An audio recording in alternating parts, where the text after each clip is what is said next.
my job to pull together everybody that was involved in getting the series going when we first got it. One of the things about the series was the unique look that we were required to achieve and the technical problems that we had with that. The biggest thing you'll see on screen that we did here at Mainframe was the cartoon look of the series. From the way the characters are shaded, which is how they're painted, the two-tone look, to the ink lines that are drawn around them to make them look like a comic book. We were able to compress what was normally a three-dimensional world and give it a real flat 2D space. Comic books are good for reference as a starting point. There's certain things that work well in a still frame that really don't work that well when the characters are moving. A lot of ink detail in the darker areas of the image doesn't translate well into motion. In our first test of this, we had nothing but black contours, and with that, we found we were getting everything looking too muddy. As you get farther back, it's going to be noisier.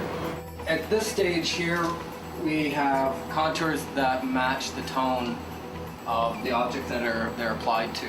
So in this example of Mary Jane, you can see that on her face versus her hair versus her lips versus her clothing, there are different colors for the contour lines. And one thing you have to be careful about in these situations is that where the two different models intersect, because of the different colors of the contours, it can flicker because it's not sure which color to use. Especially getting more complicated organic shapes, things start slurring all over and you get very distracted. We had about 3 months to develop the Spider-Man model and test him and make sure that everything with Spider-Man would work.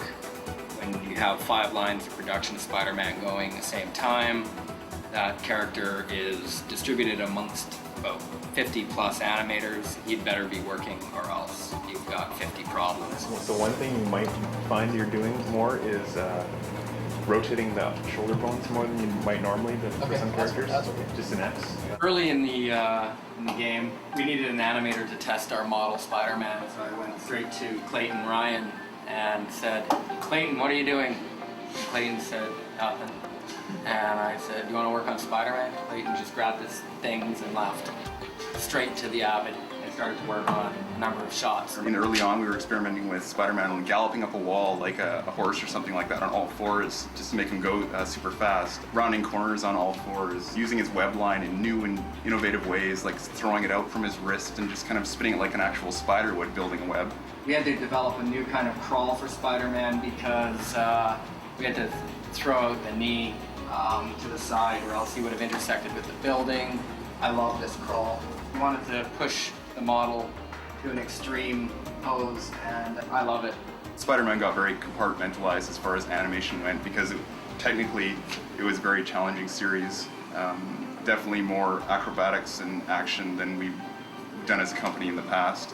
One problem with CGI is the more elements you add to a scene, the heavier the scene gets for an animator to use. And one of the requirements that Sony had for us was to populate the city of New York. And if we couldn't populate the city, we wouldn't get the series. So we had to come up with an idea to create render-friendly, multiple-person sets. These guys are basically the catch-all for when these don't hold up. Yes. Right. I mean, they're not. You Exactly. can't populate a set with those guys. No, that's the other thing. I don't want to. I don't want to have a set with 20 of these in.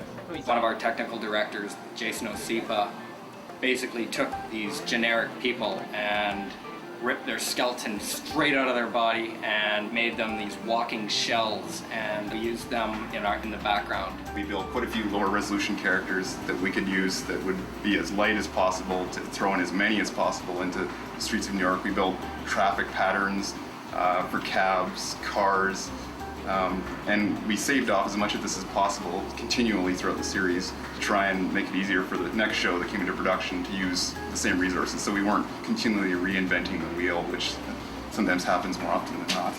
Spider-Man, that was a slightly different nut to crack because of the requirements to make it look like more of a 2D flattened stylized image, so the lighting we had approached differently. We had different shaders, or the shader we called Uber Shader, which we developed here to help bring out just a two-tone look.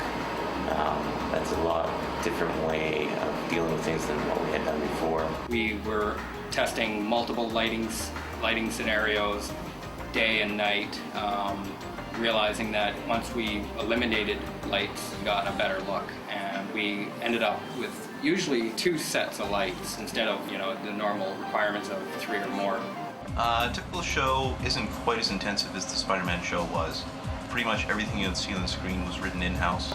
We wrote everything to do with the look of the characters, how they're shaded, how the ink lines are drawn around them, the actual geometry of the characters themselves.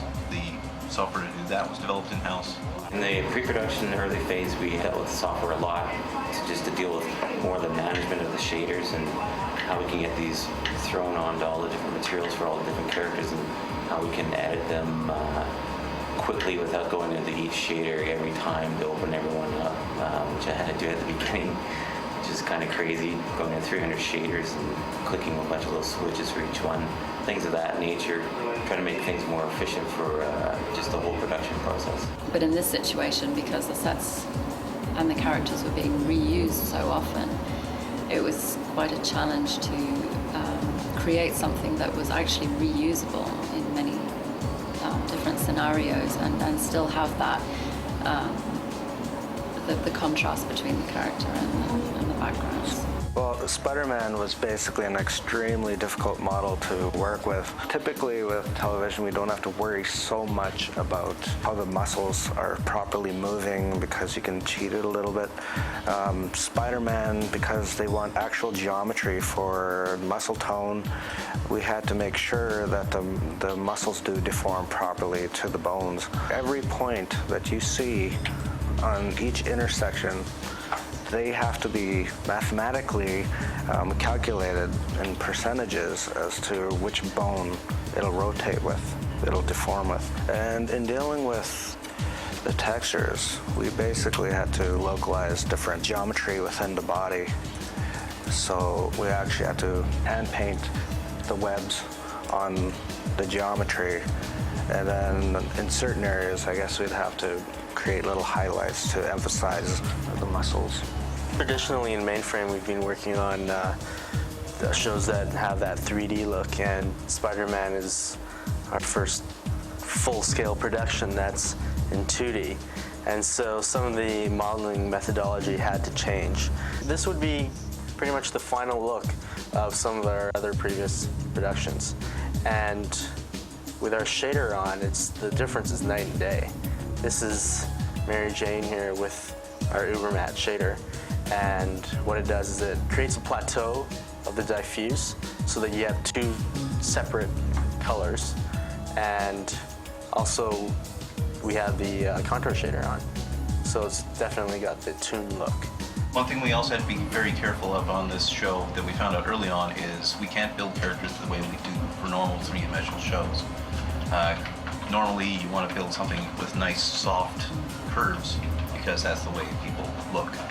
But in the case of this show, because the software that draws the ink lines is more sensitive to sharp angles than it is to gentle angles, we had to chisel a lot of the characters. So what we had to do, for instance, with Mary Jane here, is to create the lines that Sony wanted for her nose. We had to give more acute angles for the nose, and in doing so, the contour will actually show up. It's surprisingly difficult to tell a computer to draw something 2-dimensional as opposed to 3-dimensional.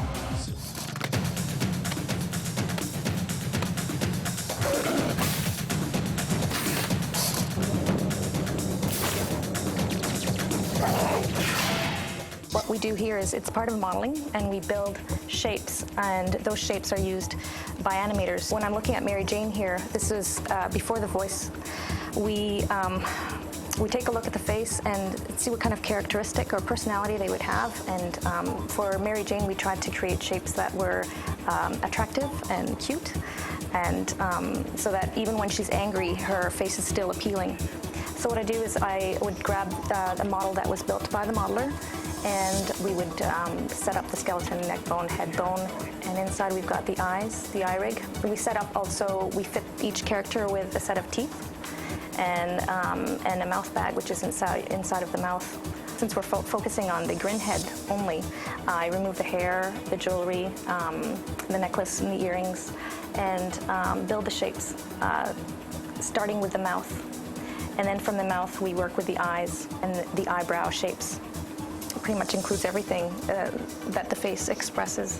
For a second, seeing you behind the desk, you looked just like some of those photos of your father. They give us an animated file that shows MJ going through all of her various different building block positions. Some of these get used sometimes, some not all of them, but they're all kind of in the palette that the artist can use.